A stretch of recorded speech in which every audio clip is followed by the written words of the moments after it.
Golden মনিরের ৬১০ কোটি টাকার অবৈধ সম্পদের প্রাথমিক তথ্য পেয়েছে দুদক।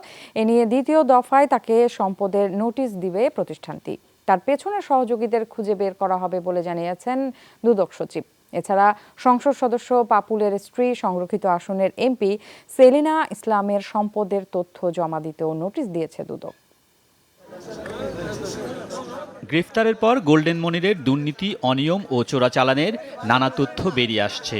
বিভিন্ন ব্যাংকে অর্থ জমাসহ তার স্থাবর অস্থাবর অঢেল সম্পদ রয়েছে বলে জানিয়েছে র্যাব। এর সূত্র ধরে প্রাথমিক অনুসন্ধানে মনিরের ৬১০ কোটি টাকার সম্পদ পেয়েছে দুদক। ২০০৯ থেকে গত ১০ বছরে মনির এই সম্পদ অবৈধভাবে অর্জন করেছে বলে মনে করে প্রতিষ্ঠানটি। যদিও ২০০৯-এর আগে এক দফা মনিরের সম্পদের অনুসন্ধান করেছিল দুদক। এখন আবার নতুন করে তার সম্পদের তথ্য চাইবে প্রতিষ্ঠানটি। খতিয়ে দেখবে তার পেছনে থাকা সহযোগীদের তথ্য।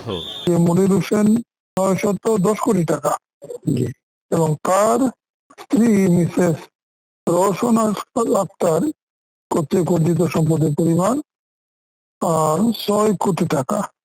মনিরের পিছনে বা এদের সহযোগী যারা, তাদের বিরুদ্ধে ব্যবস্থা নেওয়া হবে। একই দিনে দুদক কুয়েতের কারাগারে থাকা সংসদ সদস্য কাজী শহীদ ইসলাম পাপুলের স্ত্রী এমপি সেলিনা ইসলাম ও তার মেয়ে ওয়াইফা ইসলামের সম্পদের হিসাব চেয়েছে। ২১ কার্যদিবসের মধ্যে তথ্য জমা দিতে হবে। বহির্ভূত সম্পদ অর্জনের একটা অভিযোগ দুদক অনুসন্ধানে রয়েছে। এছাড়া অফশোর ব্যাংকিংয়ের অপব্যবহার করে এবি ব্যাংকের ২৩৬ কোটি টাকা দুবাই ও সিঙ্গাপুরে পাচারের প্রমাণ পেয়েছে দুদক।